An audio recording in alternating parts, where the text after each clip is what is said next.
Birth we always take for granted.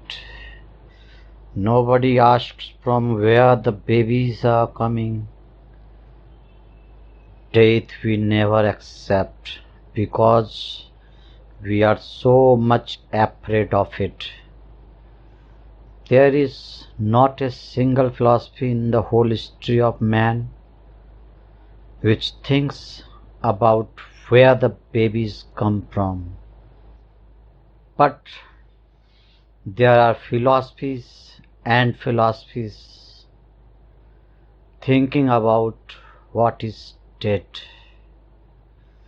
where people go on disappearing to, what happens after death.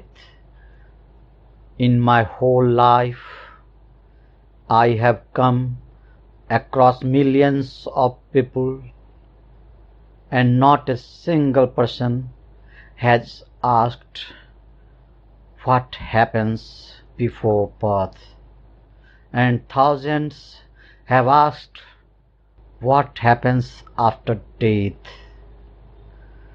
I have always been thinking, why is birth taken without any question? Why is death not taken in the same way? We were aware for centuries, almost 3 centuries, that stars are being born every day, big stars, huge stars, and nobody raised the question, from where are these stars coming? But when we came to know about the black holes and we saw the stars disappearing, then the second question became almost an absolute necessity. If black holes can take stars into nothingness, then there must be something like white holes where stars come out of nothingness. I am reminded Mullah Nasruddin had applied for a post on a ship. He was interviewed. The captain and the high officials of the ship were sitting in a room. Mullah entered. The captain asked, if the seas are in a turmoil, winds are strong, waves are huge and mountainous, what are you going to do to save the ship? It's tossed from here to there. Mullah Nasruddin said, it's not much of a problem. I will just drop a huge anchor to keep the ship stable against the winds, against the waves. It's not much of a problem. The captain again said, suppose another mountainous wave comes and the ship is going to be drowned. What are you going to do? He said, nothing, another huge anchor. The captain looked at him and asked a third time, suppose it is a great typhoon and it's impossible to save the ship. What are you going to do? He said, nothing, the same, a huge anchor. The captain said, from where are you getting these huge anchors? He said, from the same place. From where are you getting these great mountainous waves, strong winds? From the same place. You go on getting them I will go on getting bigger and bigger anchors. If there are holes in existence, you go on getting them. I will go on getting bigger and bigger anchors. If there are holes in existence, where things simply disappear into non-existence, then there must be holes from where things appear from nothingness. And just a little imagination is needed. Scientists have not worked on it yet. My suggestion is that a black hole is like a door. From one side, it's a black door, a black hole. Things go into it and disappear into nothingness. And from the other side of the tunnel, it's the same door. Just from the other side, it's a white hole. Things are born again, renewed. It's the same womb. Beyond enlightenment, you enter into nothingness. Experience disappears. Experiencer disappears. Just pure nothingness remains. Utter silence. Perhaps this is the destiny of every human being, sooner or later to be achieved. We don't know yet whether there is a white hole or not. There must be.